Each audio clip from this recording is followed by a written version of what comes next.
Et actuellement, je suis doctorant et j'assure le module les démarches qualité et les outils qualité. Voilà.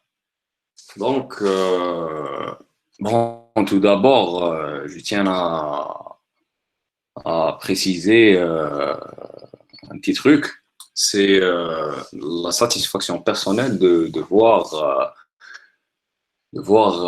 je dirais, des étudiants que j'ai eus en train de collaborer. C'est-à-dire, après avoir terminé les études, ils ont créé enfin, ils ont fondé cette association. Et voilà, c'est-à-dire, ils sont, comment dire, ils sont très actifs. Et par rapport à ça, c'est une satisfaction personnelle de voir des étudiants que tu as eu en train de, de se manifester sur le domaine qu'ils ont étudié. Voilà. Ah, Jalias, marhaba Elias. Alors, salam. Sans plus tarder, donc, on va parler, comme le titre l'indique, sur le concept de la qualité, ou bien la qualité en tant que concept, non pas en tant que métier en entreprise. D'accord? C'est généralement la gestion ou le management de la qualité qui est en entreprise. Ça se limite en une démarche qualité peut-être, ou un SMQ, et ça se concrétise aussi par une certification. Mais là, on va parler du concept de la qualité, c'est-à-dire avant d'arriver à la gestion de la qualité en entreprise, on va voir certains acquis, je dirais, certaines bases. Non pas uniquement en entreprise, mais dans chaque personne qui constitue cette entreprise, et même, c'est-à-dire au-delà de l'entreprise, c'est-à-dire même dans votre vie quotidienne, etc. Et donc, bon, comme je commence à chaque fois que je commence le module les démarches qualité, je pose directement la question, c'est quoi la qualité? Là, j'aimerais avoir quelques raisonnements. Bon, pour ceux qui ont étudié chez moi, vous n'êtes pas autorisé à répondre. Donc les autres, j'aimerais bien voir les raisonnements des professionnels, bien ceux qui ont de l'expérience dans le management de la qualité. Donc c'est quoi la qualité?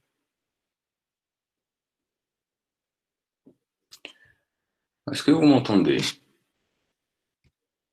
Oui, monsieur, très clair. D'accord.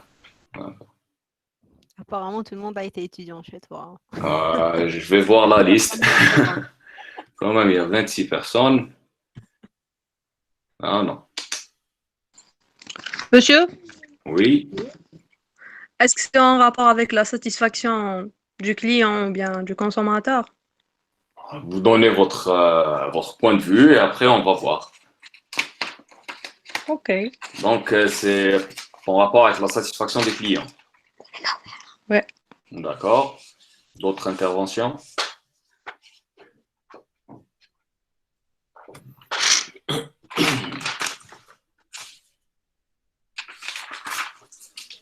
Est-ce qu'il y a des professionnels parmi nous?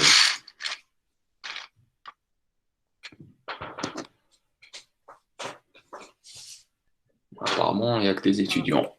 Apparemment, ils sont très timides. Ils sont très timides. D'accord. Alors, monsieur Ayman, d'accord. Tfaddal. Je préfère mettre la casquette On t'entend mal, Lias. Ça profil de l'emploi d'un étudiant. نقدر نقولوا باللي la qualité c'est une aventure. Pardon. Donc, est-ce que vous m'entendez d'ailleurs? Oui. D'accord, oui. Donc, la qualité, on peut le considérer comme une aventure. Il y a un début, il لازم يكون عندها un bagage, لازم تبدأ معنا. Et bon, la fin ou l'arrivée, مازال ما على بالناش وين. Donc, لازم لازم à chaque fois on optimise les ressources باش pour en profiter de l'aventure اللي رانا فيها. Donc, le départ est vague et on va essayer les autres chez Polo. D'accord. Apparemment, il y a une personne du nom Zahwa Haddad a dit que ça intervient dans toute l'organisation. C'est pas faux. D'autres interventions?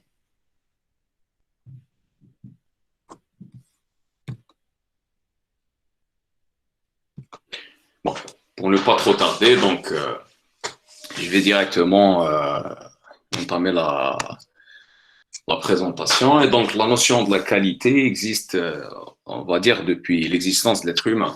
D'accord. L'homme, depuis la nuit des temps, cherche toujours à avoir des outils pour faciliter sa vie. D'accord. Okay.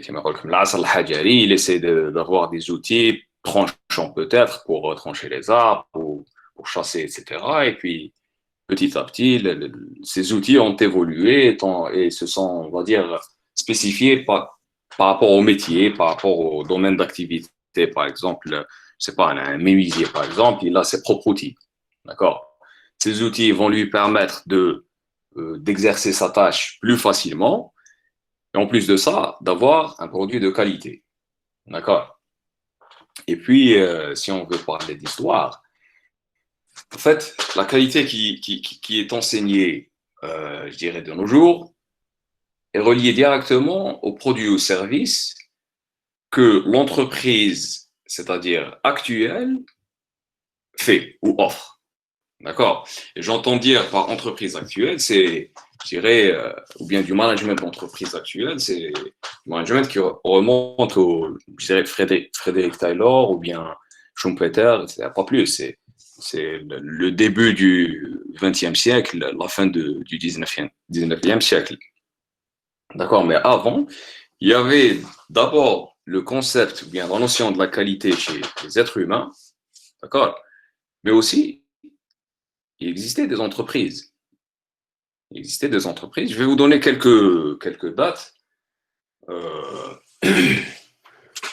Par exemple, 18 siècles avant Jésus-Christ. D'accord. C'est vraiment, ça remonte à en basse Mésopotamie. Donc, apparition du premier système législatif connu comme Code d'Hammurabi, portant sur le commerce et les garanties à apporter aux marchandises. Donc, est-ce que vous arrivez à concevoir 18 siècles avant Jésus-Christ? D'accord, donc ça remonte vraiment à... Je ne sais pas si vous m'entendez. Donc.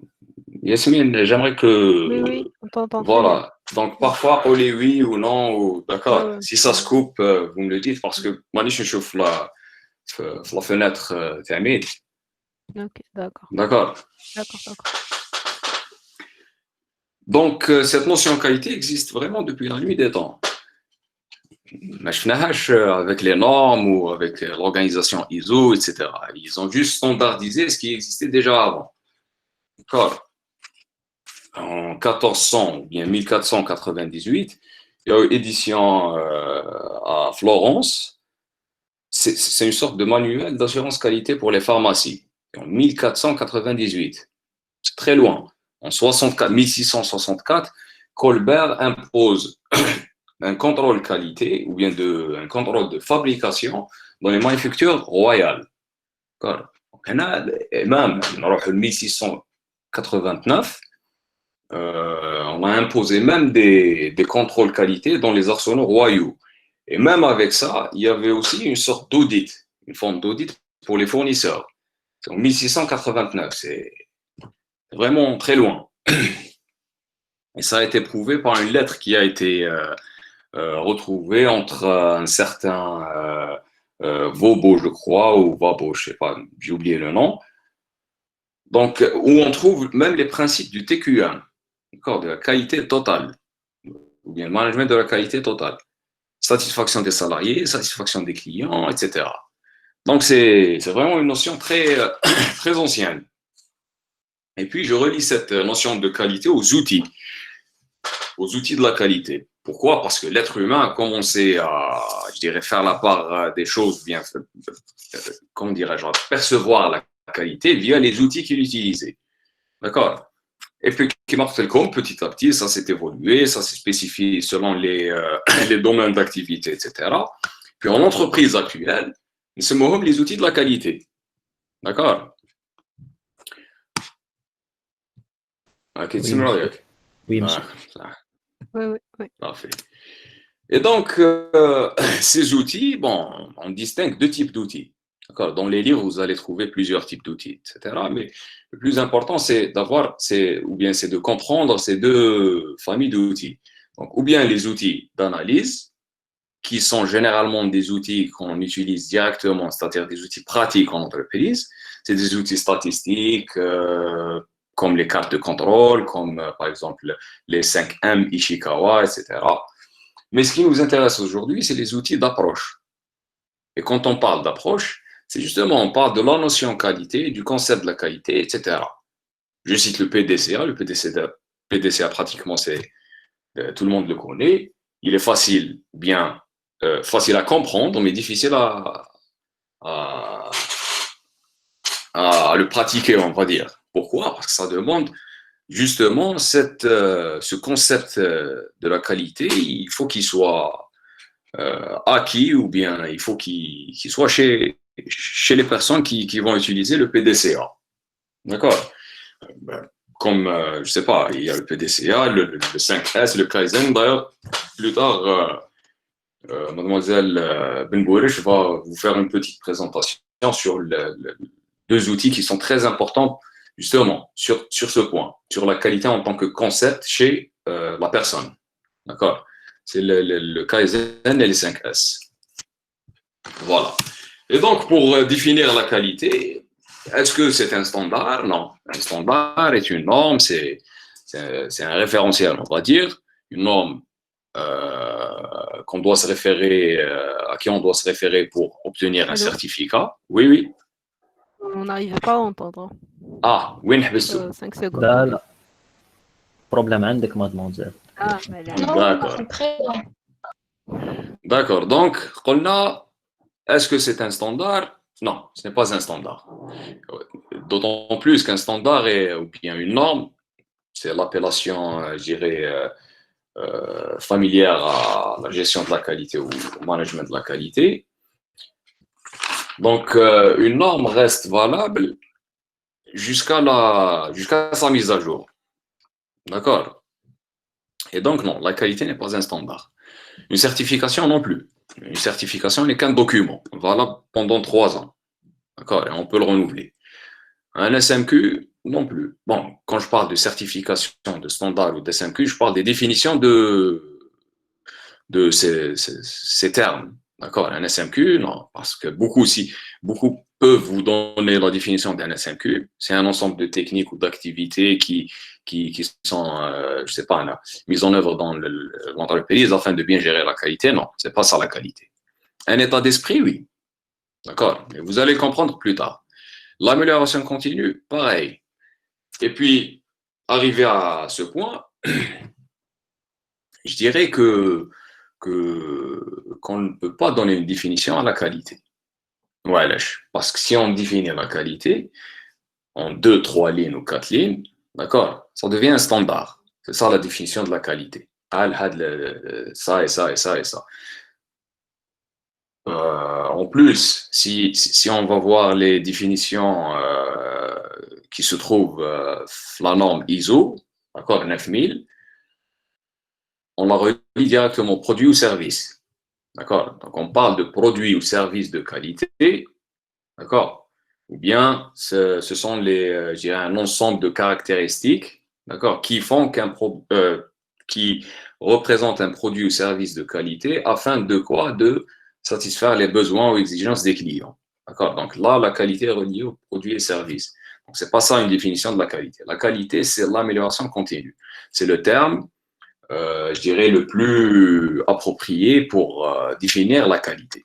C'est justement, elle n'a pas de standard, ou bien de plafond, ou bien de limite. D'accord? C'est toujours amélioration continue. Alors, on va parler d'évolution et avènement de la qualité. Bon, je vous ai donné un peu d'histoire du Moyen Âge ou bien avant ça, avant Jésus-Christ, etc. Mais l'avènement de la qualité, on a le management actuel, là je parle c'est-à-dire des concepts actuels de la qualité. D'accord? On connaît avec l'avènement ou bien la venue du management de l'entreprise. Et quand je parle de l'entreprise, ou bien du management de l'entreprise, je parle de Frederick Winslow Taylor, avec l'organisation scientifique du travail. Pour ceux qui ne la connaissent, elle consiste à, je dirais, découper les tâches des employés afin de les optimiser, etc. Ça s'est passé dans les usines. Bon, je ne veux pas trop m'étaler sur ça, c'est un cours à part entière. Mais bon, c'est juste pour l'histoire. Donc, Frederick Winslow Taylor, avec le taylorisme, à l'époque, en fait, il y a comment dirais-je, un petit problème, c'est que souvent, ceux qui s'intéressent à l'histoire de la qualité disent que voilà, taylorisme, genre, c'était mauvais, en quelque sorte. Après, il y a eu justement Walter Shewhart ou bien Deming qui a révolutionné un peu la qualité et puis on n'est plus dans le taylorisme, etc. Non, le taylorisme à l'époque était efficace. Après, avec l'évolution de l'environnement de l'entreprise, etc., il a atteint ses limites. D'accord? Donc, les éléments qui ont, je dirais, caractérisé le taylorisme, c'était l'hiérarchie poussée et le cloisonnement, on va dire. Donc, les employés se retrouvaient en train de faire des tâches répétitives. Donc, ils ne pouvaient pas exploiter leur vrai potentiel. D'accord? Bon, après, avec Walter Shewhart, en 1924, avec l'évolution qu'on va voir de la qualité, donc, il a inventé ou créé des méthodes statistiques pour le contrôle. Et puis, ça a été adopté par William Edward Deming, et qui, lui, d'ailleurs, a eu sa gloire. C'est un Américain, mais il a eu sa gloire au Japon. Où il a eu sa gloire au Japon? Eh bien, parce que les Japonais ont justement cette rigueur et cette mindset de la qualité. D'accord? Cette discipline. Voilà. Parce qu'il faut savoir que la qualité, c'est une discipline. Et puis, je dis souvent à mes étudiants, et ça m'a été dit par mon enseignant d'ailleurs, quand j'ai intégré le NSM, je ne sais pas s'il y a des personnes de ma promotion ou pas. Zouber Zman. Est-ce que tu es là, Zouber? Dommage, il n'est pas là. Malish. Donc, c'est un enseignant qui nous l'a dit, nous n'allons pas vous enseigner la gestion de la qualité à l'ENSM. Nous allons plutôt vous enseigner comment intégrer la qualité dans chacun de vos pas. C'est justement à partir de cette phrase que le raisonnement du concept qualité a commencé. D'accord? D'ailleurs, juste pour l'anecdote, cet enseignant était un vrai fan des Japonais de Deming. Et donc, l'évolution de la qualité a commencé du contrôle unitaire du produit. À l'époque taylorienne, à l'époque, il y avait, comment dirais-je, la demande était vraiment supérieure à l'offre. D'accord? Et donc, la production était, à l'époque, quand ils pouvaient faire un contrôle unitaire. Et chaque produit qu'ils produisent, on le contrôlait à la fin de production. Et puis, s'il est bon, on le vend. S'il est mauvais, on better la chaîne de production ou bien le déchet. Ouais. D'accord. Et puis, avec la révolution industrielle, la quantité produite a augmenté. Et puis, ce n'était plus possible de faire un contrôle unitaire. On ne pouvait plus contrôler chaque produit. Donc, peut-être l'inspection par échantillonnage. D'accord, c'est le deuxième point. Donc, par exemple, dans une production, eh bien, l'autre production de 1000 unités, on prenait par exemple 100 unités, on fait un contrôle sur les 100 unités, et je vois, comment dirais-je,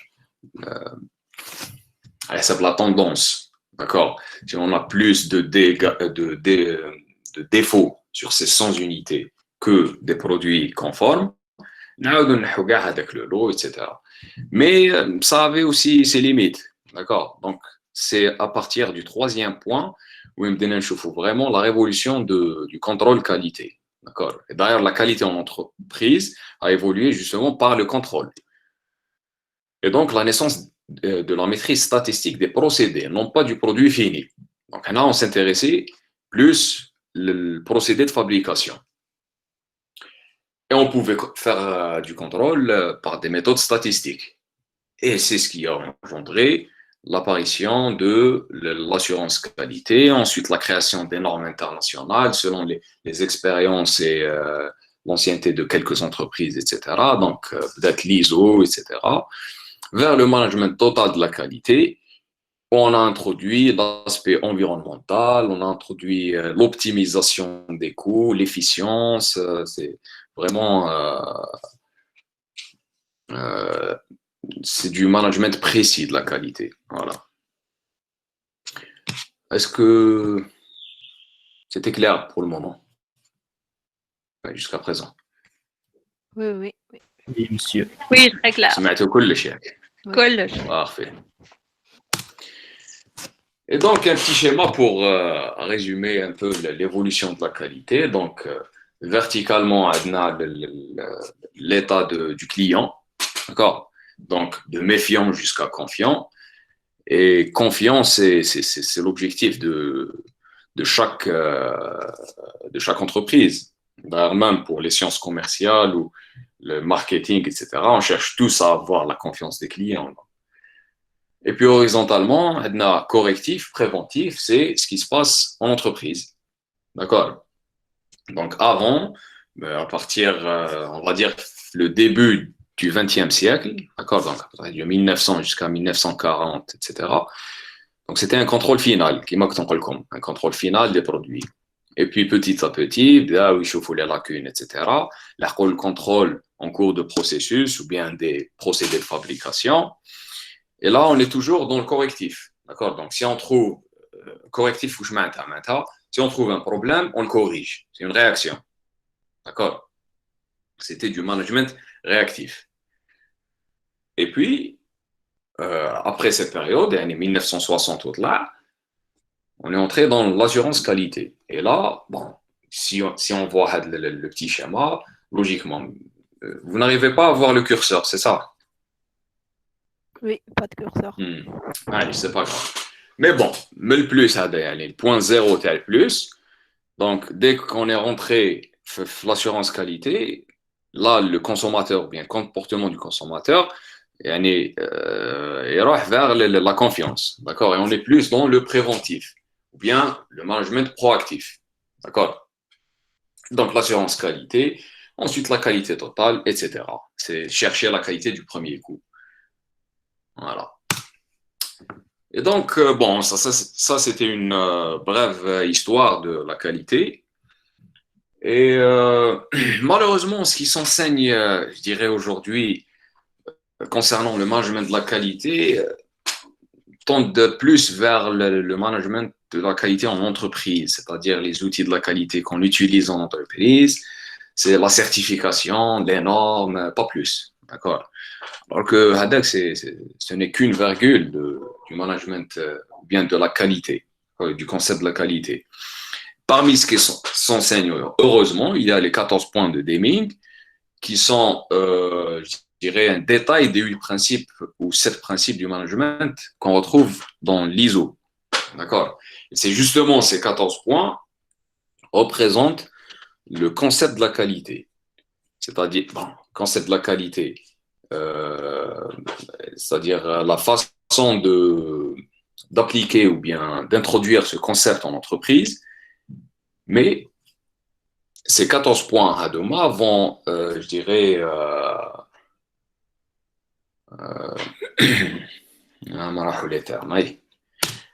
on va les voir. Donc, alors, les 14 points. Donc, premier point, c'est avoir un objectif permanent. Bon, ces 14 points, je dirais, c'est le mindset justement du chef d'entreprise ou bien des dirigeants d'entreprise qui, eux, doivent les appliquer sur leur entreprise et logiquement sur tout le personnel.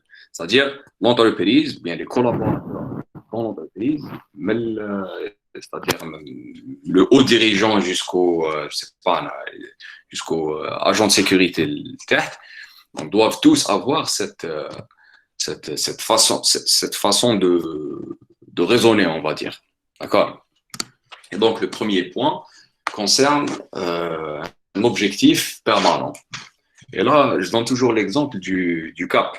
Bon, pour ceux qui s'y connaissent en navigation maritime, le bahriya, etc., il y a le langage de bahriya, il ne parle pas de trajectoire ou bien de destination, etc. Il parle de cap.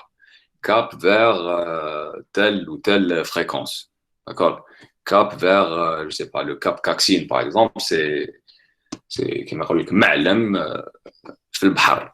D'accord? Qui se situe là, notre littoral, etc. Donc, on parle de cap. Ils parlent de cap parce que leur, les marins, quand ils font un voyage dans les mers, c'est généralement des longues destinations. D'accord? Et pendant le voyage à Dak, c'est pourrait qu'il y ait, je ne sais pas, le mauvais temps ou bien ça des imprévus. D'accord? Donc, ils peuvent dériver de leur trajectoire. D'accord? Donc, ils doivent toujours garder le cap vers tel point, qui est un point lointain, d'accord? Mais ils doivent arriver à ce point. Voilà.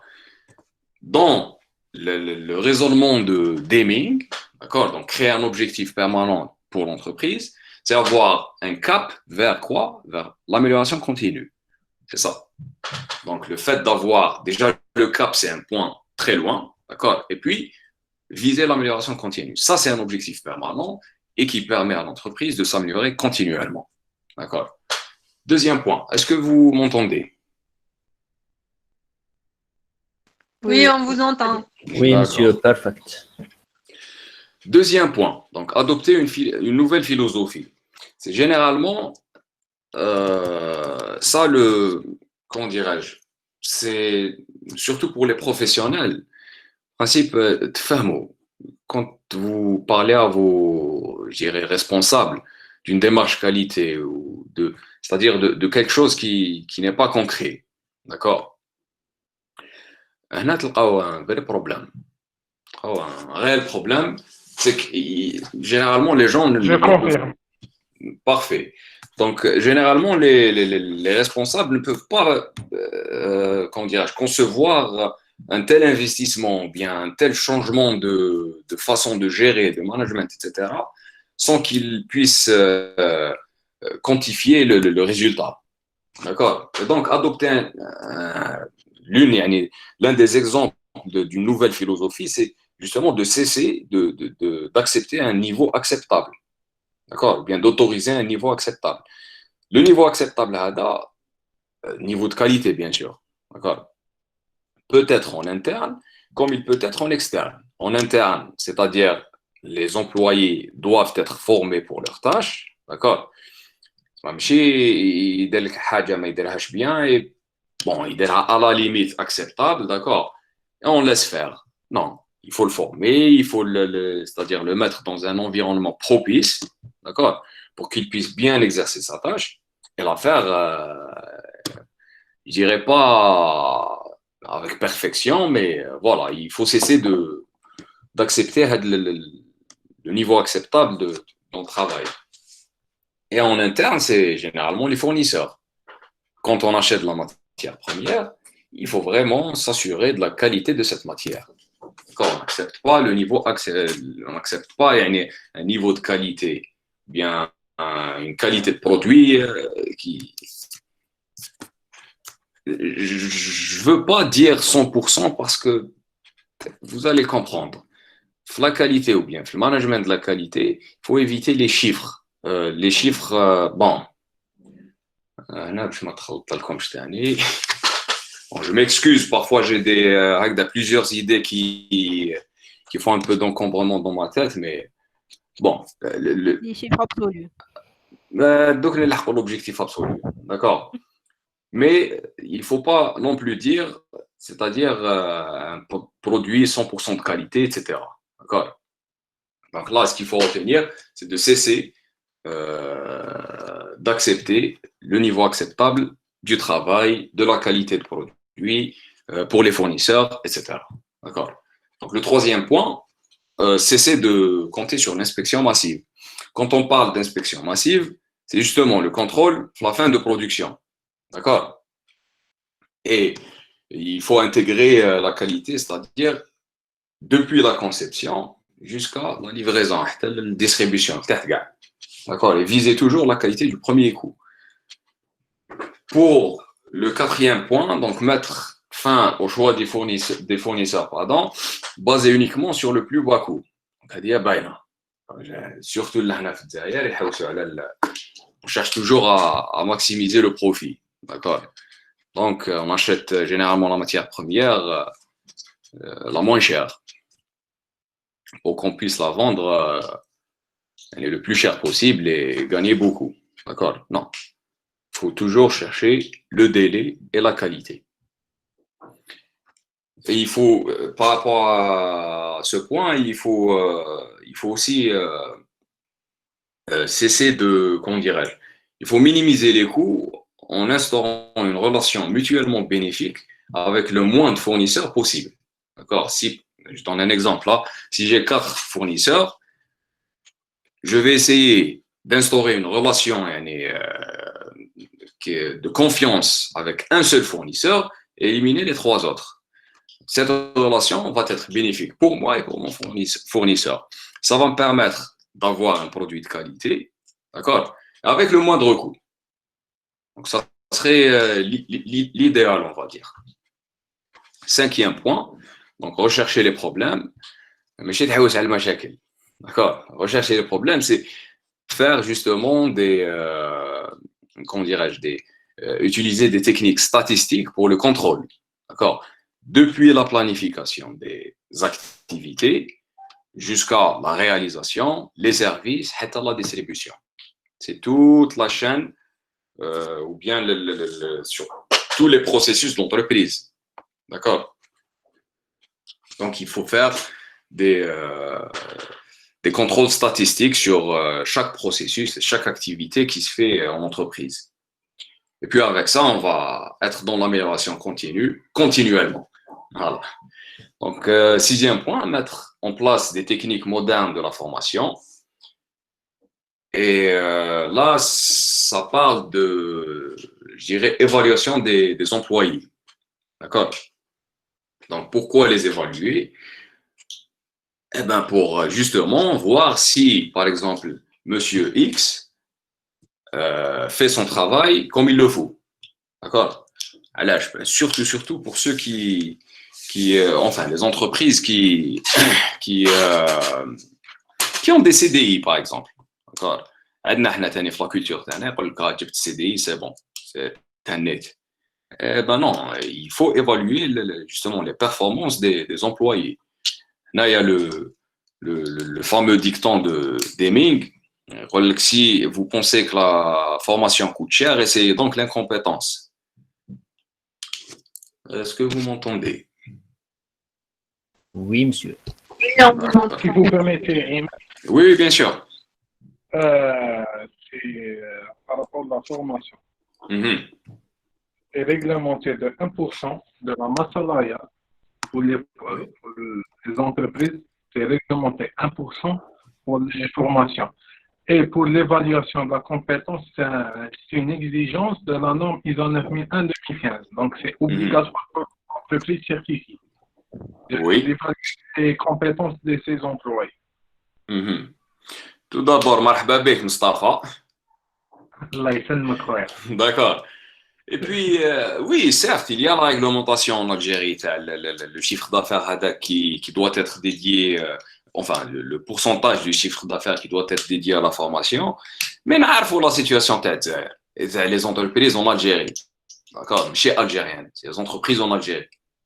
Ils battent etc. pour, soi-disant, ils vont se former. D'accord. C'est لا juste pour... نهضروا شكون يقول Comment? بلا ما نهضروا شكون يستاهل لا فورماسيون شكون يروح وشكون يقعد في زونتربريز Exactement, exactement. Ouais. Donc d'où l'importance de justement l'évaluation des employés. On forme selon l'évaluation, selon les besoins de formation. D'accord. Et surtout ne pas se limiter à la loi, d'accord, qui exige 1 ou 2% du chiffre d'affaires dédié à la formation. Si par exemple on est dans le besoin de former plus que ça, eh ben on forme, c'est un investissement à long terme la formation. Alors, on continue. Donc on a fait le 6e point, le 7e point. 7e point, voilà. Donc, mettre en place des techniques modernes de la formation. 7e point, c'est... Comment? Bon, améliorer la supervision en instaurant le leadership. Donc, on connaît tous, le leadership, c'est un terme moderne, d'accord, dans les entreprises. كل واحد واش يعطي له définition. يعني يقول لك ça a un lien avec le leader qui doit être charismatique, etc. Mais non, le réel leadership, il aura pour finalité l'implication du personnel. D'accord? Peu importe la façon de faire, peu importe les techniques, etc. Il suffit d'avoir le personnel impliqué dans l'entreprise. Là, on peut dire qu'on a un bon leadership. D'accord? Donc, en formant les employés, toujours la formation revient, toujours. Donc, en formant les employés, en communiquant avec eux, même الناس بكري تاعنا واش يقول لك كل سنه تحته بركه. D'accord? Il faut communiquer, il faut dialoguer. Bon, dialogue qui permet de dire les vérités, d'accord? Aider à trouver les solutions. ماشي نهضروا باش نهضروا. D'accord? Et tout ça comment dirais-je pas, va résulter l'implication du personnel, justement. Le point suivant, c'est éliminer la peur. Et justement, quand on a un bon leadership, l'employé ou bien les collaborateurs, pour dire les vérités. D'accord? S'ils trouvent ou bien ils rencontrent un problème, un contexte donné dans une entreprise, ils en parlent. Sans avoir peur que sur son poste, d'accord, et sur son emploi. C'est ça, c'est de les mettre à l'aise de parler des problèmes en entreprise. Donc, 9e point. Ça. Alors, 9e point, c'est abattre les barrières entre les services. Vous voyez, donc ça aussi, c'est un point important dans le leadership. D'accord? Il y en a qui disent qu'il faut construire des équipes qui font le lien entre les services. Il y en a qui parlent de l'approche processus. L'approche processus, justement, permet d'abattre ces barrières entre les différents services, etc. Mais justement, c'est le travail d'équipe qui compte. D'accord? Et dans les entreprises, certaines entreprises, si ce n'est pas la majorité des entreprises en Algérie, on a souvent les problèmes entre les directions et services. D'accord? Et aujourd'hui, les entreprises doivent fonctionner en processus. S'il y a toujours ces problèmes, bien ces barrières entre les services, ça devient paradoxal, je dirais. Écoute, c'est Mariak. Oui, monsieur. Très bien. D'accord. Alors, 10e point ou 11e point, je ne sais plus. Donc, éliminer les objectifs absolus et les slogans. Et ça, c'est-à-dire, ça rejoint le premier point. D'accord? Un objectif absolu, c'est quoi? Par exemple, augmenter le chiffre d'affaires, mais de 10%. Ça, c'est un objectif absolu. D'accord? Faire, par exemple, produire, je sais pas, produire 1000 unités jour, d'accord, ou bien faire 1000 ventes par jour, d'accord. La production, c'est généralement réglementé, d'accord. On doit produire ça et ça et ça. Là, je pense que c'est les machines qui produisent. Donc, si elles n'arrivent pas à 1000 unités par jour. Donc, il y a un problème, c'est une autre paire de manches. Mais j'aimerais garder l'exemple du chiffre d'affaires, d'accord? Augmentation du chiffre d'affaires de 10%. Si on arrive à 9%, on n'a pas atteint notre objectif. D'accord? Ça va se répercuter sur qui? Sur les collaborateurs. D'accord? Ils vont peut-être se sentir incompétents, ou bien, je ne sais pas, ils tous se on va être sanctionné, etc. Alors que 9% par rapport à 0%, c'est quand même significatif. D'accord? Pareil pour les slogans. Les slogans, parfois, je dirais, peuvent constituer une barrière pour les collaborateurs. Quand on dit des limites, pas des limites, mais comment dirais-je, c'est contraignant parfois, avoir un slogan. Je sais pas, nous, la qualité, je sais pas, on l'assure à 100%, par exemple. Est-ce qu'on peut réellement assurer la qualité à 100%? Et par rapport à quoi on dit on a assuré la qualité à 100%? D'accord? C'est dans ce sens-là. Donc, le point suivant, c'est le 11e principe, n'est-ce pas? Donc, éliminer les obstacles entre l'opérateur et son droit à la fierté d'un travail bien fait. Bon, pour le point précédent, les objectifs absolus et les slogans, ça rejoint le premier point, c'est il faut toujours viser l'amélioration. L'exemple de l'augmentation du chiffre d'affaires du 10%, 9% est une amélioration considérable. D'accord? Mais le fait de, c'est-à-dire limiter par exemple 10%, et ça aussi, hein, ça aussi peut-être, c'est-à-dire,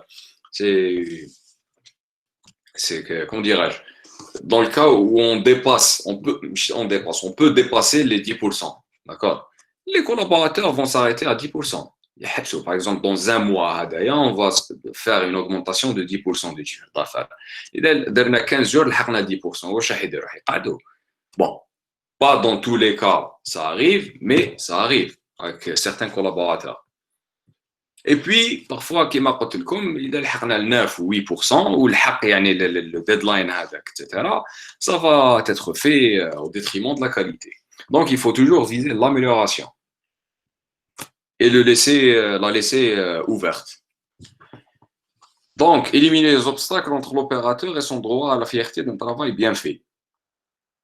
Donc, je raconte toujours une anecdote d'une personne que je connais, qui a travaillé dans une entreprise en Algérie. Bon, il a pu résoudre ou bien mettre en place une procédure assez, je dirais, comment dirais-je, assez efficace, voilà. Le chef de cette entreprise, il avait la procédure en main. Il sait quoi ça, etc. Il lui a expliqué, parce que la personne non seulement il travaillait dans la cellule qualité de l'entreprise, mais aussi il est du domaine. D'accord? Bon, pas le domaine de la qualité. Le domaine, c'est un ingénieur. Je m'en attends comme je me fais mouche de quelle entreprise on parle. D'accord? Donc, il lui a posé la question, c'est quoi ça? Il lui a expliqué, c'est-à-dire en utilisant des arguments concrets. D'accord? Donc, le chef d'entreprise, chef, il a bien fait. D'accord, vous retournez au travail, il a caché il aurait pu lui faire avec le coup de pouce, avec ça, là, le collaborateur aurait été, je sais pas, aurait été content, d'accord? Et après, il aurait été plus impliqué dans le travail. Donc, c'est justement, il faut former les employés pour qu'ils puissent exploiter leur potentiel et pour qu'ils puissent se sentir fiers d'un travail bien accompli, bien fait. Et là, il faut l'innovation dans je dirais, les petits détails des activités. D'accord? En principe, mais ça coûte 5 euros. Oui, monsieur. Oui. Parfait. Parce qu'il y a un silence, la coupure d'Internet. Ça Alors, va marcher en même temps. Attentivement. d'accord. Donc, le point suivant, c'est Warrana, son opérateur. Mettre en place un programme rigoureux de la formation et de recyclage. Donc, Hana, pareil, il faut former. Deming Thani le dit, la formation et la qualité, la formation et la formation. Donc, la formation est un investissement à long terme. Et justement, c'est cette façon de raisonner qui doit être instaurée dans les entreprises d'aujourd'hui. D'accord? L'avant-dernier point, c'est revoir les temps standards. Donc, excusez-moi. Oui. Vous m'entendez? Oui. J'aimerais juste intervenir sur ce point. Mhm. C'est que quand on parle de formation, Oui. on a un petit, un paradoxe si on veut. Mhm. C'est que de un, déjà, pour les employés, entre guillemets, parfois les entreprises, sachez que c'est pas gars les entreprises qui touchent les formations. Oui. C'est entre between brackets. Mhm. C'est qu'ils envoient leurs éléments, mais ces derniers sont là pour faire des connaissances, pour venir à un aide de formation, ou bien pour profiter de la collation. Oui. Par contre, ils se fichent royalement de ce que l'orateur est en train de présenter. Mhm. Ça, c'est de un. De Oui. deux, l'autre verso du miroir, si on veut, c'est qu'il y a aussi, la faute incombe certains services de formation des entreprises, c'est que ces derniers, quand ils envoient leurs éléments des formations, c'est pas étudié. C'est des thèmes qui sont récurrents. L'élément en question, bien le participant, il a dès la même formation. Du coup, il s'ennuie. Oui. Ça, donc là, c'est vraiment un problème. Il faut vraiment identifier, mais en même temps, il faut que le wahid, quand on dit formation, pour bénéficier de quelque chose. Mais là, ils sont sur Instagram ou je sais pas comme application, et l'orateur il est là, c'est un professeur, ou Miss Marouche. Voilà, donc je voulais juste intervenir sur ce point. Oui, c'est une intervention très importante. Et justement, pourquoi j'ai choisi les 14 points de Deming? Parce que les 14 points qui peuvent être appliqués en entreprise et concrètement. D'accord? Mais c'est pas ça le but. C'est pas de les appliquer concrètement. C'est justement de les avoir en soi. D'accord? Parce qu'à dire, c'est une façon d'être. C'est une façon de gérer, de travailler aussi. Donc, quand ils disent, ou bien quand il dit, mettre en place un programme rigoureux de formation et de recyclage. Donc, le fait de parler de recyclage, c'est que les collaborateurs ont été évalués, d'accord? Et on a constaté qu'ils doivent être, je dirais, mis à jour, d'accord? Pareil pour un programme. 2 secondes, d'accord? Oui. Quand on parle de programme rigoureux, dans tous les sens, il faut bien choisir les formations, il faut bien choisir les gens à former, et il faut les évaluer avant et après, etc. Donc, en principe, dans les sciences de gestion des ressources humaines ou bien de management des ressources humaines, il y a tout un chapitre sur la formation des employés. Donc, et l'évaluation aussi des employés. Donc, il y a l'évaluation avant la formation et après la formation. Malheureusement, dans certaines entreprises, pour ne pas dire la majorité encore une fois, en Algérie, qu'elles soient multinationales, privées ou nationales, ce point est très négligé, et qui m'a dit, ils aillent juste pour la collation, parfois ils roulent pour voyager, etc. Donc, c'est par rapport à ça qu'il faut avoir ces 14 points en soi, dans chacun de nous. Pas uniquement chez le directeur, pas uniquement chez l'employé ou bien. D'accord. تفضل شكون حاب يهضر مصطفى Oui, Aimer. Pour répondre à la dame, c'est le rôle le service ressources humaines ou le service de formation là, où il y a l'évaluation à chaud et l'évaluation à froid. Oui. L'évaluation à chaud, c'est justement la formation, où il y a l'évaluation de la formation, Et l'évaluation à froid, après 6 mois, après 3 mois, ça dépend des entreprises. Oui, le responsable hiérarchique, il les évalue, les éléments de en formation. Il trouve est-ce que les concepts leaders de la formation, est-ce qu'il a utilisé c'est ça. هنا وين يجي الرول تاع l'entreprise ماشي غير ارسل. وكاين ثاني نزيد نكمل على لو بلان فورماسيون هذا. لازم لو بلان فورماسيون il est vraiment étudié. لازم يكون vraiment étudié pour répondre les besoins de personnel de l'entreprise. Oui, c'est ça.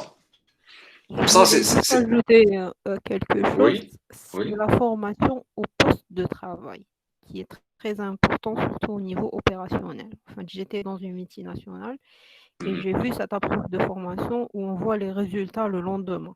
C'est-à-dire que le manager, il est là. Il y a certains besoins au niveau des ateliers. Il y a cette formation rapide qui se fait au niveau de l'atelier. Du coup, on voit les résultats de la formation dans les jours qui suivent. Donc, il y a différentes approches de formation au niveau de l'entreprise. Oui. C'est à l'entreprise d'essayer de coordonner en prenant en considération le besoin et surtout d'intégrer ça aussi dans le plan de carrière de l'employé pour que l'employé soit intéressé par la formation, pas juste aller faire un voyage ou manger une collation. Oui, oui, oui. En fait, les différentes techniques de formation ou bien aspects de formation existent. D'accord? C'est une science, c'est des sciences anciennes. D'accord? D'arriver les sciences sociales, c'est-à-dire, c'est vraiment vaste. Ça existe. Et même si on cherche dans les règlements internes des entreprises, ça existe, clair, précis, noir sur blanc. D'accord? Mais toujours, on ne parle pas comment dirais-je, de gestion de qualité concrète en entreprise. D'accord? On parle de concept, une fois. C'est-à-dire, on n'a pas besoin de suivre la loi pour justement respecter les 2%, etc. D'accord? Il faut avoir la culture qualité, l'état d'esprit ou bien l'état d'être. D'accord? Que ce soit comme le responsable ou bien les collaborateurs, les employés, etc. D'accord? Et donc, l'avant-dernier point, revoir les temps standards. Oui. Juste, il y a une question en messagerie. Alex, c'est quoi la différence entre le point 6 et le point 12? C'est presque la même chose. Le point 6 et le point 12. Mettre en place des techniques modernes de la formation et mettre en place un programme rigoureux de la formation et de recyclage. C'est pratiquement la même chose. Dans le point 6, on a parlé d'évaluation. D'accord? Et dans le point 12, on parle de rigueur. De maintenir justement cette évaluation et recyclage, etc. D'accord? En fait, tous les points se rejoignent à un moment. Est-ce que c'est clair? Oui. D'accord. Donc, l'avant-dernier point, c'est revoir les temps standards.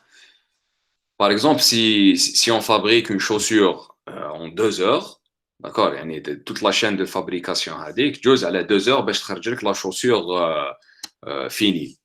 D'accord? On doit revoir les temps Hadoma. Revoir, par exemple, le passage d'une machine à une autre, revoir la performance des employés, etc. C'est-à-dire, si on peut produire cette chaussure en moins de temps, d'accord? C'est-à-dire, dès que nous avons 2 heures, nous avons en 1h30 ou bien en 1h40, mais à condition, sans que la qualité soit touchée ou impactée. D'accord? La qualité du produit.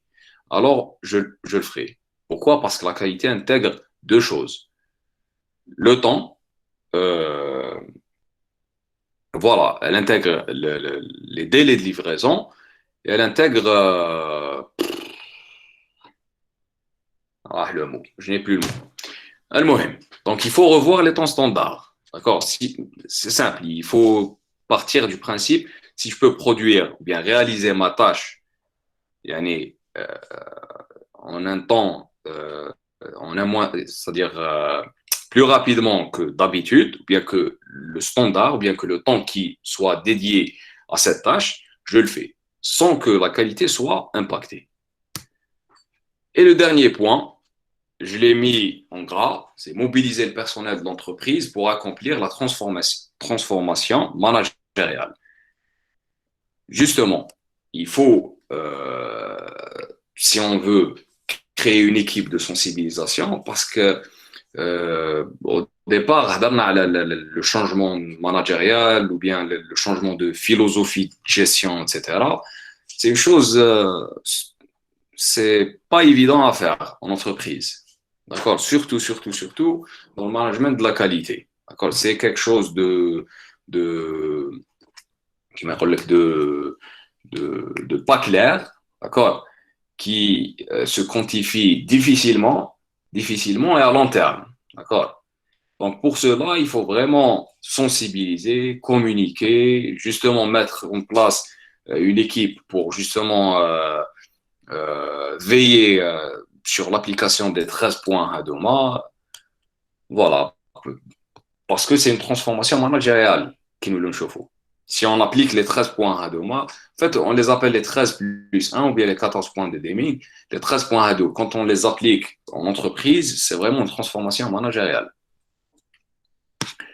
Voilà, en principe, on aura terminé avec les 14 points. Et là, je reviens sur les outils de la qualité. Au début, quand il complique le concept de la qualité, c'est-à-dire mon point de vue sur le concept de la qualité, je le relie aux outils d'approche. D'accord? Une fois qu'on a le raisonnement ou bien la façon d'être de ces outils, par exemple les 5S et le Kaizen, c'est justement les deux outils que nous avons choisis pour vous les expliquer. D'accord? Quand on a la culture en nous, on peut dire que nous avons le concept de la qualité dans notre entreprise ou dans nos collaborateurs, chez nos collaborateurs, etc. Et là, je donne la parole à... bon, voilà, donc il existe deux types, bien deux familles d'outils. Donc, les outils d'analyse, c'est les outils opérationnels, voilà, en entreprise. Le QQO-QCP, le brainstorming, les cartes de contrôle, l'Ishikawa, etc. Et les outils d'approche, c'est des outils d'approche qualité. D'accord? Donc, le PDCA, le Kaizen, 5S, il y en a d'autres. Donc, nous avons choisi le Kaizen et les 5S qui vont être présentés par mon ancienne étudiante, Yasmina Benbourish, et la cofondatrice de la QN avec Elias Hiba. Voilà. À toi la parole, Yasmina. Merci, Ahmed, pour ta présentation claire et précise. Donc, suite au thème du talk, le concept de la qualité, nous avons choisi ces deux outils qui nous réfèrent au concept. C'est-à-dire, quand je vais parler des outils, il y a une application en entreprise, mais avant, il y a une application dans notre vie quotidienne. Donc, vous allez remarquer que soit le Kaizen, soit les 5S, avant d'être conceptualisés, avant d'être décrits dans le management de la qualité, c'est des outils dont vous allez vous identifier, c'est-à-dire que il n'a pas déjà appliqué le Kaizen ou les 5S dans sa vie quotidienne. Donc, est-ce que vous m'entendez déjà? Oui, tout à fait. Ok, super. Oui. Ok, donc avant de commencer, pour vous, j'aimerais bien avoir une petite participation. Pour vous, c'est quoi le Kaizen? Allez-y, ne soyez pas timide. Aucune idée. Ok, c'est ça. Allô. Oui. Continue. 2 secondes, s'il vous plaît. Bon, je vois là la messagerie, il y a quelques questions, etc. Donc, on aura, après la présentation de Yasmina, on aura du temps pour les questions. Donc, vous pourrez les poser plus tard. D'accord? Donc là, tu peux continuer, Yasmina. Ok, super. Alors, Aya, elle dit amélioration continue. D'autres interventions? C'était quoi la question? C'est quoi le Kaizen pour vous? Alors, Aya a dit amélioration continue, elle n'est pas très loin. Évidemment, le Kaizen, c'est un mot japonais qui signifie tout simplement amélioration continue, mais d'une certaine manière. Donc, pour présenter chaque outil, j'ai choisi une certaine approche qui se résume en pourquoi. Donc, pourquoi je vais appliquer cet outil, en quoi consiste cet outil et comment je vais l'appliquer. Donc, avant d'aller expliquer le Kaizen dans l'entreprise. Donc, j'aimerais bien vous expliquer le Kaizen dans votre vie quotidienne. Commençons par un premier exemple. Depuis notre enfance, c'est-à-dire depuis le stade où nous sommes nés, nous appliquons le Kaizen, c'est-à-dire quotidiennement. Un bébé, donc quand il naît, il ne marche pas. Après, il bda yahbi. Après, il commence à faire ses petits pas. Après, il commence à marcher. Il trébuche, il tombe. Et il y a des notes, il trébuche. Après, il commence à perfectionner ses pas. Il agrandit ses pas. Après, il commence à courir. Tout ça, c'est une démarche Kaizen. C'est-à-dire que l'enfant s'obstine à faire des améliorations continues quotidiennes pour arriver à son objectif qui est déjà de marcher. Parce qu'il voit, par exemple, il a des grandes sœurs, il a ses parents, il aimerait bien sortir avec eux, il aimerait bien courir, aller jouer. Donc, il a un objectif dans sa tête. Il voit son entourage en train d'atteindre son objectif, il aimerait bien aussi être avec eux. Donc, ça, c'est une approche Kaizen. Je donnerai un autre exemple qui est le sportif. C'est-à-dire que quand on commence le sport, nous avons tous du mal à atteindre. Par exemple, si je vous dis, vous allez courir 4 km sans arrêt, vous allez me dire que c'est un grand objectif que je n'arriverai pas. Mais si je vais vous dire que vous allez commencer par un petit footing à votre rythme et que chaque jour, vous allez accentuer le rythme par 1 minute de plus, vous allez adhérer. Donc, c'est un peu ça le Kaizen. Personnellement, j'ai déjà appliqué cette méthode dans la pratique du sport et ça a donné du fruit dont je suis passée de 1/4 d'heure non-stop et premier jour jusqu'à dans même pas un mois, je suis passée à 60 minutes non-stop. C'est-à-dire que chaque jour, j'ajoutais 1 minute sans me fatiguer, sans m'infliger des souffrances physiques et ça m'a permis d'atteindre un objectif à long terme. Donc, ces deux exemples du Kaizen qui sont appliqués dans notre vie quotidienne et je parie que chacun d'entre vous a des exemples de ce concept qu'il a déjà appliqué. Donc, allons un peu d'une manière méthodologique expliquer cet outil. Donc, pourquoi j'applique le Kaizen? Tout simplement pour que je garantisse une amélioration en évitant de grands investissements. C'est la même chose que j'ai expliqué pour le sport. Si je vais courir 4 km d'un coup, je vais me fatiguer, je vais finir avec des déchirures musculaires et je vais me bousiller la cheville ou le muscle et tout. Mais si je fais ça d'une manière quotidienne, en ajoutant 100 mètres par jour, au bout de 1 mois, 2 mois, je vais arriver à vers les 4 km, mais sans me fatiguer. C'est-à-dire que je ne vais pas investir de ma santé ou de mon physique d'une manière très exagérée. Alors, c'est quoi le Kaizen? C'est une amélioration progressive, par petits pas. C'est-à-dire que chaque jour, je vais faire une petite amélioration qui va me permettre de faire des grandes améliorations à long terme. En entreprise, on va raisonner que c'est des améliorations à petits pas qui doivent être dans chaque département, mais d'une manière coordonnée à tous les niveaux de l'entreprise. Le comment, il est très simple. Je dois déjà définir mes axes d'amélioration. C'est comme le petit bébé qui sait qu'il doit faire les mihbi, après il doit faire des petits pas, après il doit faire des grands pas, après il doit courir. Donc je dois avoir des axes d'amélioration dans ma tête.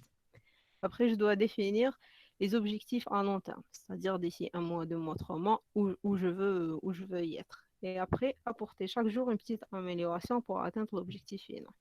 Donc, je définis mon amélioration qui est atteignable, qui n'est pas très contraignante pour moi et qui ne va pas me démotiver. Donc, si je peux faire 1 minute de course aujourd'hui, je le fais. Demain, je vais faire 2 minutes. Et au bout d'1 mois, je vais être à 30 minutes.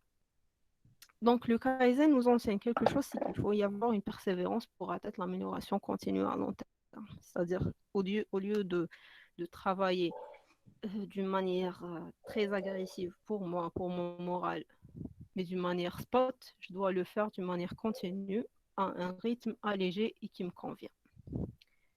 Voilà pour le Kaizen. Tu peux aller au 5S, Mathilde? Oui. Alors, le 5S, c'est la deuxième approche. Un deuxième outil, l'outil Allô, allô. راحت la connexion. Non, apparemment, on l'a perdu. On va l'attendre un peu. Comme on dit. Ah, on l'a perdu. كنت معه دوكا. عاودي من الأول les 5S. Ok, Ça d'accord. se coupe. Je disais que... Ok, peut-être que c'est ma connexion. Là, c'est bon. Là, c'est bon. Ok, super, super. Alors, je disais que les 5S, c'est aussi un outil d'approche. C'est plus un concept avant que ça soit une méthode. Le 5S comme méthode a été introduit par les Japonais, entreprise Toyota aux années 90. Mais autant que concept, ça existait depuis la nuit des temps parce que l'être humain a toujours tendance à être ordonné dans ce qu'il fait. C'est-à-dire vous-même, vous vous levez le matin, vous allez arranger votre chambre. Il y a des personnes qui sont très désorganisées, ils le font une fois par an. Il y a des personnes très organisées, ils le font tous les jours, mais tout le monde le fait. Vous avez tendance à organiser votre armoire, votre bureau. Et c'est une méthode qui a été introduite en entreprise, justement, voilà, pour un peu mettre. C'est un outil quand même qui nous permet de faire une amélioration continue, mais qui peut être au niveau des bureaux, au niveau des ateliers, au niveau d'un site de production, à tous les niveaux que vous pouvez imaginer. Donc, pourquoi je le fais? Pour que chaque zone de l'entreprise soit organisée pour permettre d'éviter les différents gaspillages. C'est-à-dire quand je rentre le matin au bureau, au lieu de commencer à travailler méthodiquement, je vais perdre du temps, 5-10 minutes, un quart d'heure à arranger mon bureau, à chercher des dossiers, à aller voir où j'ai posé ça, et ça va me faire perdre du temps et de l'efficacité. C'est la même chose en atelier. Si le matin, les ingénieurs viennent, les opérateurs viennent, tout est ordonné dans sa place, je vais commencer la production. Et si tout est désordonné, je vais mettre du temps pour chercher tel outil qui va me faire perdre en productivité. Parce qu'à la fin de la journée, au lieu de faire par exemple 5000 boîtes, je vais faire 2000 boîtes. Et donc, j'aurai 3000 boîtes de perdues. Et c'est de l'argent pour une entreprise. Du coup, nous passons à un concept que nous appliquons dans notre vie quotidienne, à un concept qui peut être appliqué en entreprise avec même du business impact. C'est-à-dire que je peux quantifier les revenus que j'ai de cette méthode. Alors, c'est quoi les 5S? Pour résumer, c'est juste une méthode d'organisation d'espace et d'optimisation de son utilisation. Donc, ça entre aussi dans le management visuel. On appelle aussi une méthode de management visuel. Le comment du 5S, il est très simple et que tout le monde a déjà fait dans sa vie, que ce soit sa vie quotidienne ou professionnelle. Donc, on commence à éliminer les objets inutiles, ranger les objets utiles dans leur place, nettoyer la zone pour garder une propreté. Ça se coupe. Et maintenant? Allô. Allô? Donc, ça va. Oui. Je reprends de quel point? On commence par... Visuel. Le comment? Oui. Allô? Ok, super. Alors, je disais que le comment de la méthode est très simple et que tout le monde l'a déjà appliqué sûrement dans sa vie quotidienne. Donc, la première chose qu'on fait quand on commence à faire des 5S, c'est d'éliminer les objets inutiles.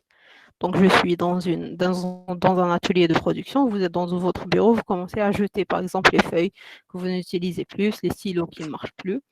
Alors après, ranger les objets utiles. Tout ce que j'ai besoin, je commence à le ranger d'une manière, c'est-à-dire que la chose que j'utilise le plus, la chose que j'utilise le moins, je la cache.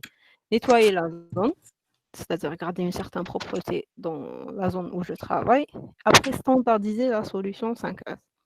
La standardisation ici, elle est très importante parce que quand je fais tout ça, c'est-à-dire que j'ai atteint un certain niveau. Et atteindre un certain niveau, il faut que je le standardise. C'est-à-dire que j'arrange mon bureau, je prends une photo. Donc, c'est ça mon standard. Mais un standard n'a rien à voir si je vais rester avec ce standard pendant une année. C'est-à-dire que je fais plus d'amélioration. Et là vient le 5e S, c'est maintenir et améliorer la solution 5S. Donc, à chaque fois, je vais essayer d'améliorer selon les besoins d'y aller, de mon atelier, de mon bureau. Et là aussi, je vais appliquer du Kaizen. Parce que c'est-à-dire standardiser une solution 5S et en restant avec le même standard pendant 1-2 années, c'est-à-dire que je ne fais plus de la qualité. Donc, l'amélioration, en revenant vers le dernier 5S, on finit toujours par améliorer le standard qu'on a fait. Donc, voilà pour les deux outils d'approche. Si vous avez des questions, je vous invite à poser vos questions. Merci Yasmina pour la présentation. Donc, ça serait bien de, je sais pas, je propose que les questions soient écrites et tu vas les lire après, on pourra y répondre. Bon, vu que je me suis déconnectée, les questions l'oulin garahoulé. Je me souviens qu'il y avait une question de Myriam sur l'approche processus. Vous voulez plus de détails sur l'approche processus? 2 secondes. Alors, l'approche processus en entreprise. Oui. Voilà, s'il vous plaît, des détails sur l'approche processus. Alors, tout d'abord, l'approche processus, c'est quoi? C'est, on va dire, un ensemble de processus. D'abord, il faut comprendre ce qu'est un processus. Un processus, c'est quoi? C'est un ensemble de tâches et d'activités. Les activités à mon entreprise, d'accord, sont en corrélation, en interaction, d'accord, qui ont des éléments d'entrée et qui vont donner des éléments de sortie. Ça, c'est un processus. En termes simples, c'est un ensemble d'activités, d'accord? C'est un ensemble d'activités, عندهم des éléments d'entrée, ils vont les transformer en éléments de sortie. Chaque élément d'entrée de chaque processus est un élément de sortie d'un autre processus. D'accord? Et donc, si on prend le processus X, par exemple, des éléments d'entrée, les éléments d'entrée pour le processus X, on a les éléments de sortie, par exemple, du processus Y. D'accord? Et les éléments de sortie du processus X, ou bien un produit fini, ou bien des éléments d'entrée pour un autre processus, par exemple Z. Est-ce que c'est clair pour le moment? Oui. D'accord. Donc, l'approche processus en entreprise, c'est quoi? C'est justement considérer les activités de toute l'entreprise, de tous les services, en tant que processus. Je vais essayer de vous trouver un schéma. C'est 2 secondes là. C'est parfait.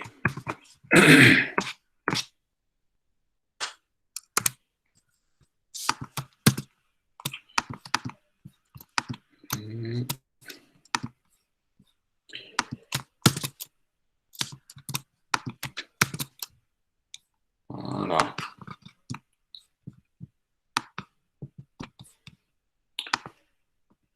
Décalvoir les étudiants, c'est vrai. Alors, est-ce que c'est lisible? Oui, monsieur. D'accord. Donc, l'approche processus en entreprise, c'est quoi? Verticalement, on a les départements. D'accord?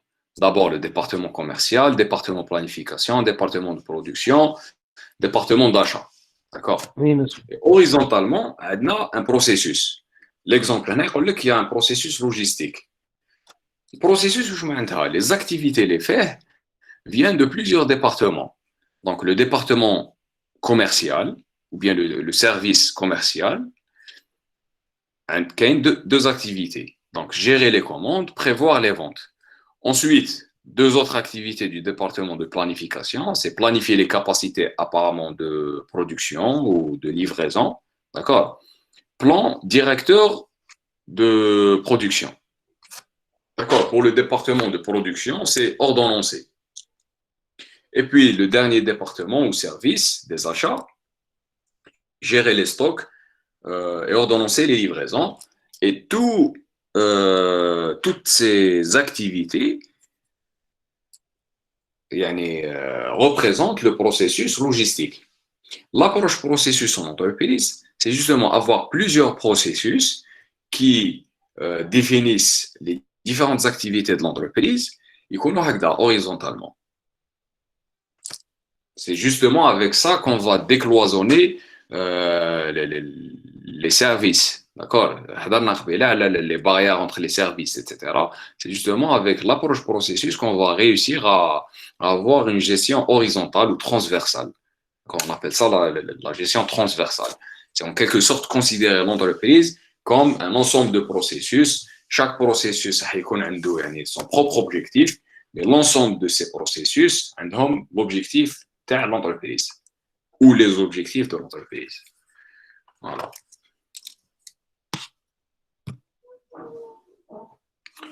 Est-ce qu'il y a d'autres questions? Alors, oui, il y en a une question sur les 5S. Alors, il y a dit, c'est très facile de le dire, même tous on le fait. Mais ce que je ne comprends pas, c'est comment l'appliquer dans une entreprise. Genre, c'est ranger le bureau et est-ce que c'est un responsable qualité quand il veut l'appliquer? C'est juste demander des employés 5S. Merci. Ok, d'accord. Merci pour ta question très pertinente. Généralement, les entreprises, quand c'est la tâche, la supervision de tout ça, c'est le responsable qualité. Allô, allô. Après, si on initie un projet 5S, c'est qu'on a... Allô, continue. Allô? Ça s'est coupé pendant 5 secondes. Ok. Ok, d'accord. Je parlais de la question de Aya qui disait sur l'application des 5S dans une entreprise. Donc, généralement, c'est piloté par le manager la qualité. Donc, ça dépendra ici des hiérarchies dans les entreprises. Généralement, quand on décide d'appliquer un projet 5S, c'est qu'on a diagnostiqué un problème d'organisation dans l'entreprise. Dans les bureaux, par exemple, si j'ai un bureau d'un service client où il y a plein de paperasse qui arrivent et qu'à un certain moment, il faut organiser toute cette paperasse, il faut que moi, responsable qualité, j'exige au bureau service client de me faire une certaine organisation de toute la documentation qu'il y a. Quand je vais dans le bureau du responsable réclamation, je dois voir ces dossiers bien arrangés. Que les réclamations, je ne vais pas mettre une journée pour retirer la fiche de réclamation.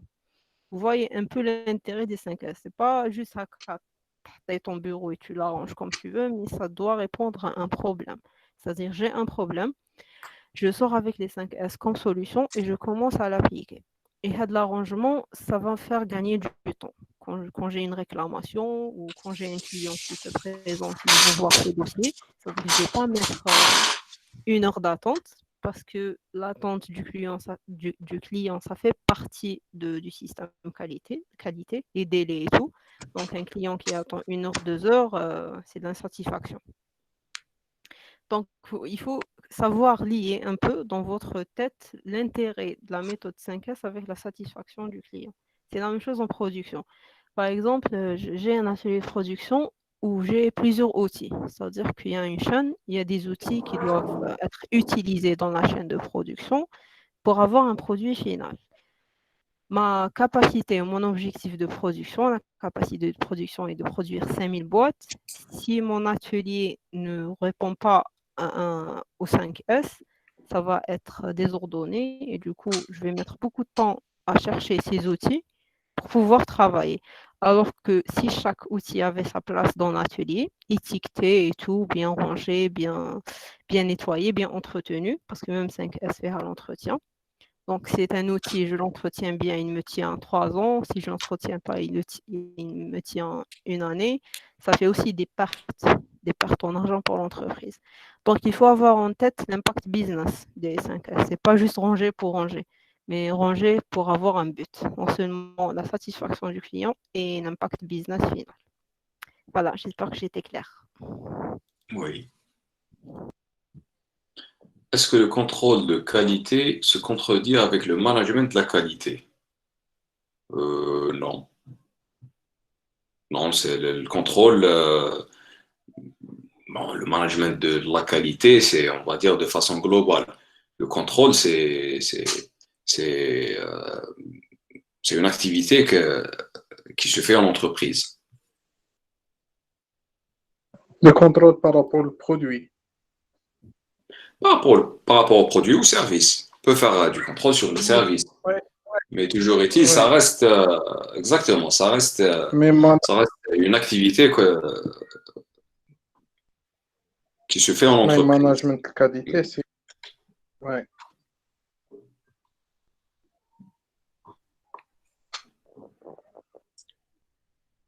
Est-ce que l'idéal, c'est d'associer les deux à la fois pour avoir plus de pertinence?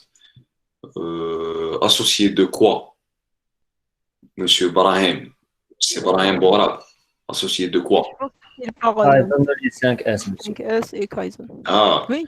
Oui, Oui, parce que oui. même dans la 5S, tu trouves du Kaizen. C'est-à-dire que je suis en train d'améliorer.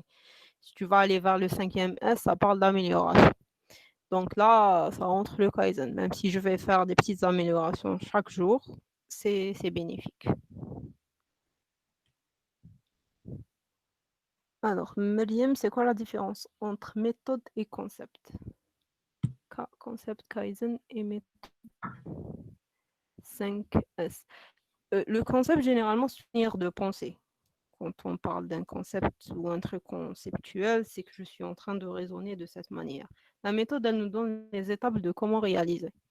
Surtout, c'est-à-dire que Hado, c'était des concepts, c'était des manières de penser. Les gens les appliquer sans vraiment avoir une méthode documentée ou de la documentation sur ça, ou une application d'entreprise, ou des articles ou des livres sur ça, c'est-à-dire qu'on les appliquait inconsciemment. Mais après, les concepts se sont transformés en méthodes industrielles, avec l'industrialisation. Donc, surtout les Japonais, et généralement parce que Kaizen et 5S, c'est des mots japonais, où ils ont commencé à rédiger et à transformer ces concepts en méthodes. Donc, c'est aussi simple que ça. Oui. Voilà. Puis la vraie utilité des 5S en entreprise, on peut la voir concrètement les usines de montage. Par exemple, des voitures, etc. Bon, maintenant, il y a la robotisation. C'est vraiment le montage optimisé, d'accord, certaines usines. Mais dans d'autres usines où il y a l'homme qui fait le montage, il faut vraiment appliquer les 5S dans l'atelier, d'accord, pour ne pas perdre du temps et pour être le plus efficace possible et le plus efficient. Voilà. Mais je pense qu'il y avait aussi, je pense que l'application des méthodes 5S a fait baisser le temps du montage à 5 minutes, je pense, dans l'usine Toyota. Je pense que d'une trentaine d'heures ou un truc comme ça, à 10-5 minutes. Voilà. Et tout ça, voilà, c'est des gains pour l'entreprise. Ce sont des outils simples, mais qui entrent dans la complexité justement du management de la qualité totale, ou bien du lean, si on veut. Voilà, exactement. Après tout ça, c'est des concepts du lean management. Lean Voilà. management, c'est le management pour réduire le gaspillage. Gaspillage dans une usine. Voilà. Voilà. En principe, bon, est-ce qu'il y a d'autres questions? Oui, monsieur, j'ai une question. Tfaddal. Est-ce que la traçabilité et les enregistrements s'obligent في Kaizen ou les 5S ou juste l'application تاعها؟ Quand on parle de traçabilité, c'est pour justement garder des preuves. Et si on demande une traçabilité, c'est en quelque sorte l'entreprise qui exige d'appliquer le 5S ou bien qui fait par exemple une campagne de sensibilisation en appliquant le 5S, etc. Donc ça va servir justement de preuve pour, voilà, on a appliqué le 5S tel et tel jour. Mais après, le but, le talk d'aujourd'hui, c'est d'avoir cette discipline, d'accord? Cette discipline, je dirais, japonaise, d'accord? Allez, il n'y a pas de souci. Nous sommes algériens, mais on doit être disciplinés comme les Japonais, faire des outils et concepts. Donc c'est ça le but, c'est d'avoir cette discipline justement de raisonner selon le concept de la qualité ou bien du Kaizen et des 5S, etc. On n'aura pas besoin d'enregistrement. Voilà, l'enregistrement et la traçabilité va servir uniquement de preuve en entreprise, pour l'entreprise. Oui. Et pour rajouter, bon, en entreprise, oui, il y a de la traçabilité, l'enregistrement, ce qui concerne le Kaizen et 5S. Donc, je vais partager mon expérience parce que j'ai déjà travaillé dans ces deux projets dans une multinationale. Donc, par exemple, pour le Kaizen, on a installé un système dans les ateliers de production. On a fait des templates de fiches d'amélioration continue Kaizen, c'est-à-dire objectifs d'amélioration continue rares et précises et applicables en maximum 48 heures. Donc, l'opérateur remplit ses fiches, 6 idées d'amélioration. 6 idées d'amélioration passées au manager de production qui les valide, soit c'est faisable, c'est vraiment du Kaizen, soit c'est des projets. C'est-à-dire toutes les idées qui étaient du Kaizen, c'est-à-dire applicables en 48 heures passées, ils étaient approuvés par le manager de la production, ils étaient mis en place.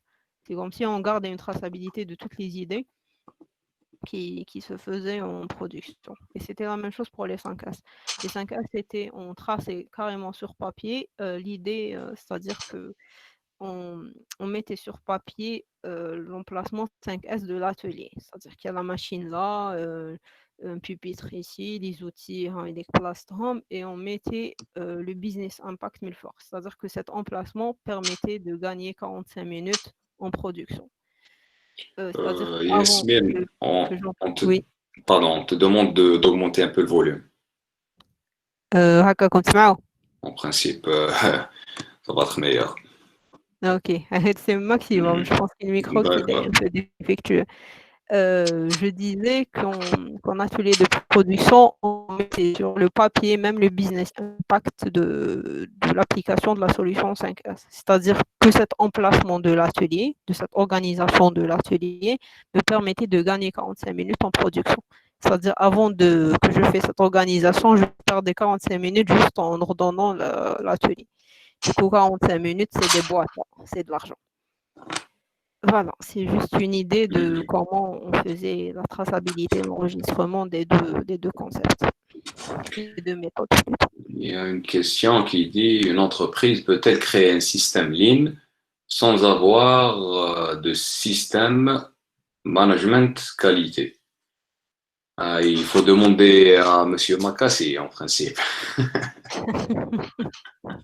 Mais après, la qualité et le Lean, c'est relié. Hein, parce que bien sûr que c'est relié, bien sûr. C'est la base. Bon, bien sûr. Si tu veux débuter par le Lean, parce que le Lean, c'est un concept aussi. Parlons concept, c'est réduction des gaspillages. Mais qui est trop derrière le Lean, tu vas retrouver tous les principes de la qualité. Du coup, en appliquant, par exemple, les directives, les exigences, je parle en entreprise, hein, de l'ISO 9001, c'est déjà un terrain pour commencer à appliquer le Lean. Oui. On ne peut pas appliquer le Lean sans avoir Alors, les bases de la qualité. Exactement. Sans avoir un système management de la qualité, un SMQ.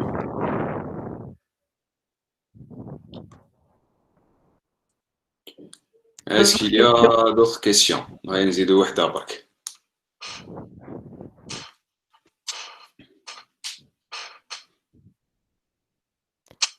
Je pense qu'ils ont tous compris. Apparemment. Par contre, j'aurais aimé qu'il y ait plus de collaboration avec les professionnels. Je sais pas. Il y avait Mustafa Glé, il a donné quelques interventions, mais j'aurais aimé voir plus de collaboration. Date de prochaine conférence. Tfaddal Mustafa, tfaddal.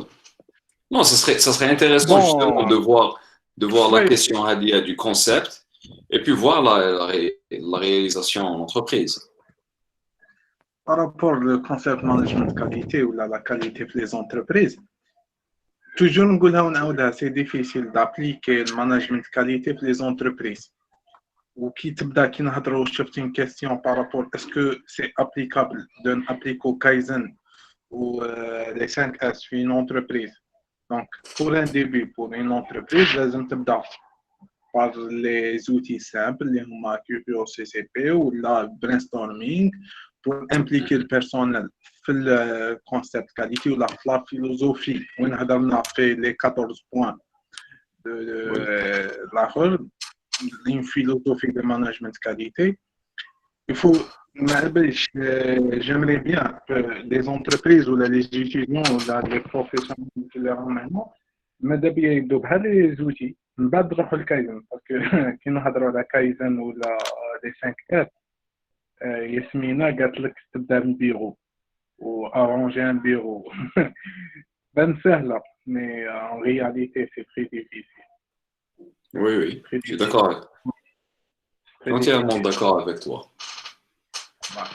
Voilà, si on arrive à avoir le concept, justement, cette philosophie de qualité chez nos collaborateurs et chez nos directeurs, je dirais, c'est l'objectif de toute entreprise hein, qui veut vraiment se démarquer par rapport à ça. كاين صرات une anecdote ولا une expérience عشتها مع des auditeurs canadiens وين جا في l'atelier كما قلت انت l'exemple تاع l'atelier وين جا عطانا l'exemple تاع les 5 axes في l'atelier بدلنا كاع les défauts de l'entreprise ولا de l'atelier بديناها من الدخله من لابورت de l'atelier حتى لا. Donc, les 5 F sont appliqués beaucoup plus sur les entreprises multinationales où il y a 14001 ou 45001. D'accord. Parce que quand on a 14001, c'est système management environnemental. Oui. Où elle a les SST, système santé et sécurité au travail. Oui. C'est le milieu de travail. فيه beaucoup d'obstacles ولا وين تشوف il y a beaucoup d'obstacles باش تروح للاكستنتور نديروا اكزامبل وين كاين beaucoup d'obstacles باش توصل للاكستنتور وين عندك ان انسوندي في وسط لونتربريز كانت لونتربريز ابليكي لي 5 اف سوبريمي اي كاع هاد لي زوبستاكل في لونتربريز ولا في لاتيليي دونك يجيها سهله باش يروح ليكستنتور ولا لو سامبل كومبلوي يروح يرفد ليكستنتور يطفينا دونك سي بوكو بلوس ابليكي في لي زونتربريز اللي عندهم 14000 45000. D'accord. Donc c'est plus par obligation et non pas par Oui. Donc il y a des exigences légales, je pense, Mustafa. Il y a des exigences légales par rapport à l'emplacement des ateliers. Oui, احنا كي نقولوا لا رéglementation algérienne par rapport à HSE est très riche. بالك elle est meilleure في le monde arabe. D'après les experts واش يقولوا d'après les experts في la réglementation في HSE سمعتهم بزاف Et l'Algérie est très sévère dans HSE. Oui, mais dans quel domaine d'activité? نحكي لك في لا ريغلومونطاسيون تاع وين قالت ياسمينه في l'arrangement des ateliers ou l'arrangement du milieu de travail. Oui, mais pour quel domaine d'activité? Est-ce que c'est standard ou ça concerne uniquement les hydrocarbures par exemple ou... Non, c'est standard. C'est standard. وين تدخل entreprise اللي ما عندهاش études وين لا ريغلومونطاسيون اوبليج هذه سي بالك خرجنا على السوجي مي نولو توجور لي 5 اس. Oui. C'est très difficile d'appliquer les 5 S sur une entreprise algérienne avec les leadership algériens, avec les employés algériens, avec la culture algérienne. Oui, après il y a je me souviens quand j'étais étudiant, Monsieur Bakouche était en train de superviser Zhar, la supervision terrestre, par le 5S. Donc l'enseignant qui nous faisait le cours, etc., était un peu engagé comme nous sommes en ce moment. Et puis, Monsieur Bakouche, j'imagine qu'il y a beaucoup de personnes comme lui. Donc, a donné une remarque. Quand on a donné un exemple d'un atelier ou bien un bureau, un espace de travail, comment il était en désordre, après où les a ordonné, etc. Bakouche, je me retrouve mieux le désordre. Ça dépend aussi de la personne. Donc ça, si la personne se retrouve dans le désordre, c'est vraiment, ça serait vraiment très difficile pour la sensibiliser pour cet outil. Typiquement. Tout à l'heure, j'ai parlé de l'objectif. Généralement, en entreprise, on détecte un problème et les 5S sont une solution. Je ne vais pas perdre du temps à sensibiliser quelqu'un à ordonner son bureau alors qu'il n'a pas chiffé de nez. C'est-à-dire qu'il soit ordonné ou pas, c'est la même chose. Mais s'il y a un problème causé par le désordre, c'est là où je commence à initier un projet 5S. Oui. Bon, je pense qu'il y a une deuxième question. Oui. Alors, y a-t-il des critiques ou des limites dans l'utilisation du Kaizen et quels sont ses défis? Critiques limites, personnellement, je n'en ai pas vu, vu que j'ai participé dans des projets Kaizen, parce que le concept, il est simple, il est bon. Les défis, c'est toujours l'implication du personnel. Et le mindset, c'était, enfin personnellement, il y avait les difficultés, c'est qu'au début du projet, qu'il fallait être à cheval avec, parce que moi j'ai travaillé avec des opérateurs, il fallait être à cheval avec eux pour inculquer l'idée déjà, le concept en lui-même. Et après, les emmener à remplir à les fiches. Je me souviens que c'était tous les jours, je descendais les ateliers de production et je faisais les tours sur les opérateurs. Il y avait une cinquantaine d'opérateurs et j'essayais déjà d'initier avec eux, de parler avec eux, de faire ressortir des idées. Donc, c'était plus ça le défi, toujours l'implication du personnel. D'accord. En principe, on aura fait le tour. بالك كاين ان اوتي Oui. كاشي Mhm. معليش غير باش نكمل بالك كاين ان اوتي كاشي de l'appliquer ces outils ما كاين حاجه ولا كي نقولوا un métaphore pour appliquer les outils de qualité. D'accord. C'est le 2C كما نقولوا 2C communication et la communication et la coordination.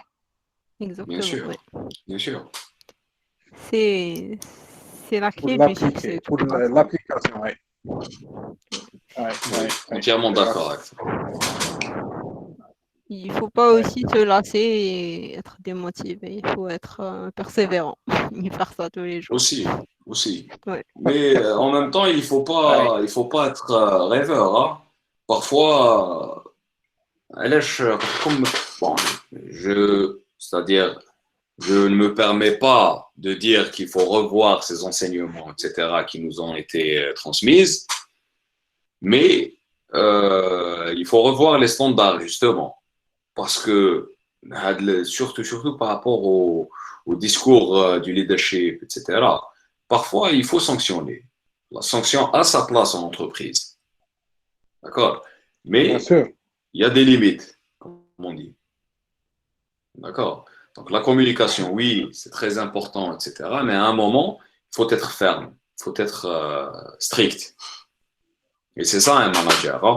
Il sait quand il sanctionne et quand qu'il est souple, on va dire, et flexible.